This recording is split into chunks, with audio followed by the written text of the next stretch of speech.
Okay. Well, you've met a lot of people who are somehow or the other associated with the Indian Premier League, from the franchisee owners to the officials to the players. But there's this one integral part of this IPL, and he is Richard Madley, the Hammerman. That's the nickname I was given after the first IPL auction in 2008, and it stuck. And you seem to enjoy a lot. We've been following you. We've been ever since, of course, the IPL began. You seem to be enjoying this Indian Premier League, just like the players, like the fans, everybody. Yeah, I'm a great fan of the concept of the IPL. I think it was a brilliant idea when it was first dreamt up 11 years ago, and it's gone from strength to strength. It is the cricket league that every player in the world wants to be part of. Every mature player, every current player, every young player aspires to play in the Indian Premier League, and I'm very fortunate. I don't play cricket here, but I have an important role to play. Well, of course, you came here. Of course, you had done a lot of. You've been part of a lot of auctions. What's so special about the Indian Premier League? Is there a strategy? When you go into the bidding or for an auction, is there a strategy or anything? Well, the principle of auctions are pretty much the same all over the world. But what is unique about the IPL is that the purpose is not just to get the highest prices for the players, but for the players to be distributed equitably around the franchise holders.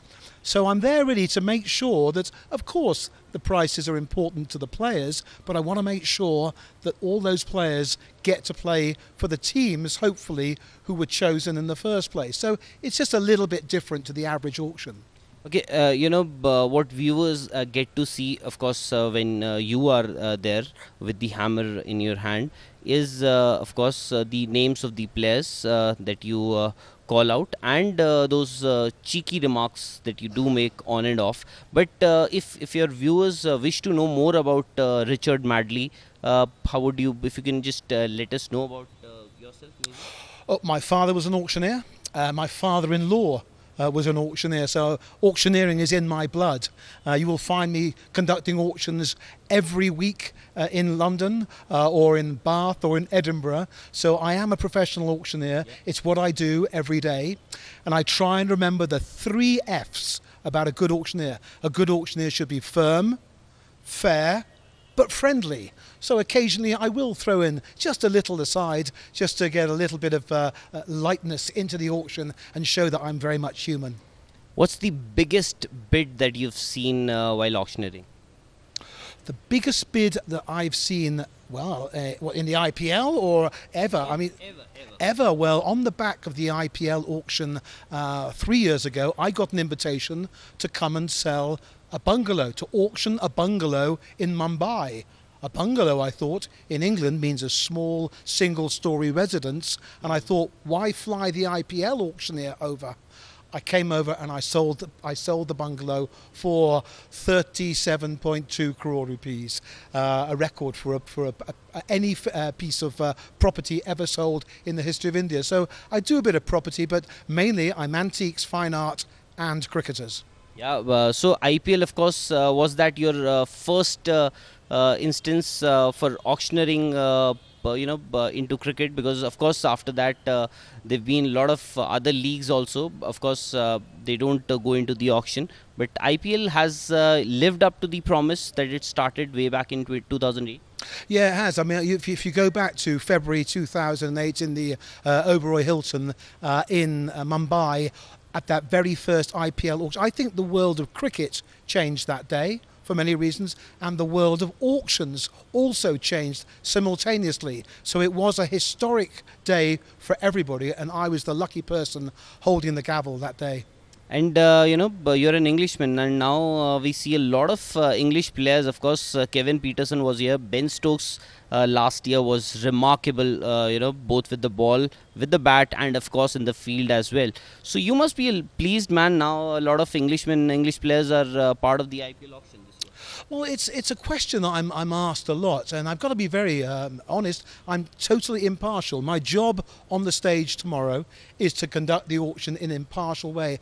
And I have no favourites. People ask me, am I a Delhi Daredevils fan? Do I like the Knight Riders more than the Mumbai Indians? No, I like them all, but I love cricket. And okay, so you do follow cricket.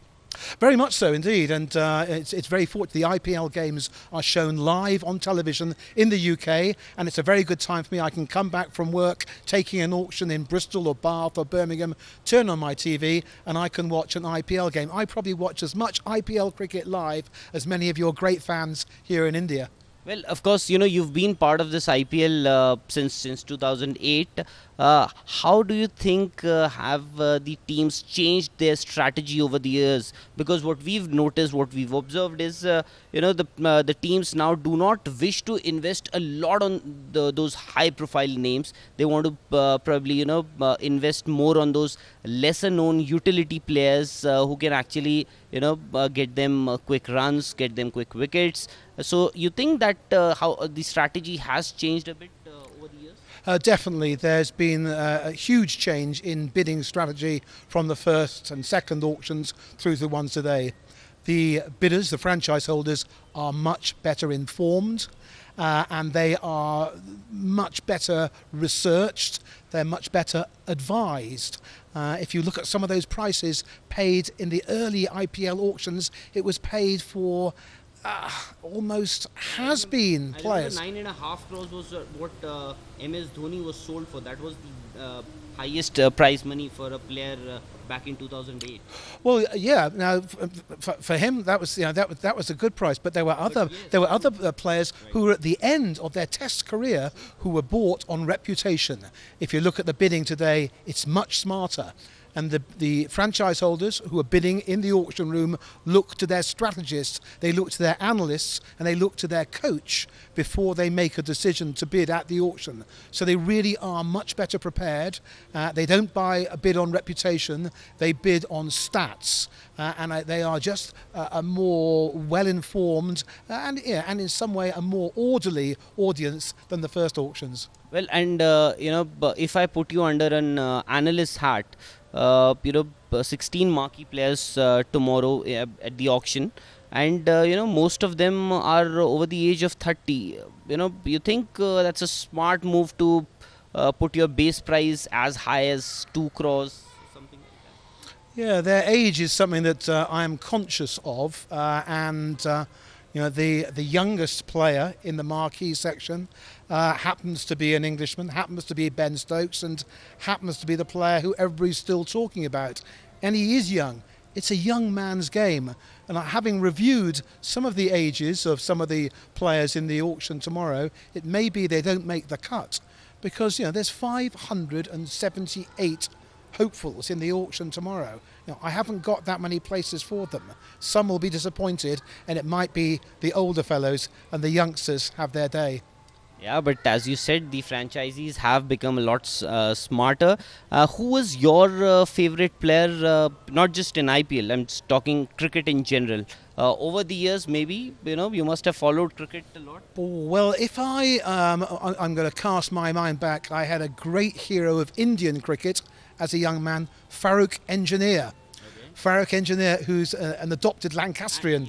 Yes. A great he was a great keeper batsman, a real stumper batsman, and he was one of my heroes growing up, as was Alan Knott. So the Indian and the English wicketkeepers of the 70s were heroes of mine. But still today, I had the utmost respect for the person who fetched that highest price ever in that first IPL auction in 2008. One of the great wicketkeeper batsmen, MS Dhoni. It was a privilege to sell him. I've got huge respect for him. I think he's done so much for the game, so he'd probably win current favourite player. Well, so many players actually go under the hammer that, of course, you have all these years. You've been holding that hammer over the years. Do you get to meet these players? Do they actually come and meet you? Very rarely. No, I can't say that I've met many of them. I've met a few because I do come back to the tournament occasionally to watch maybe the playoffs or the final, and I've met a few of them. But mainly, like tomorrow, they're playing cricket in South Africa or Australia.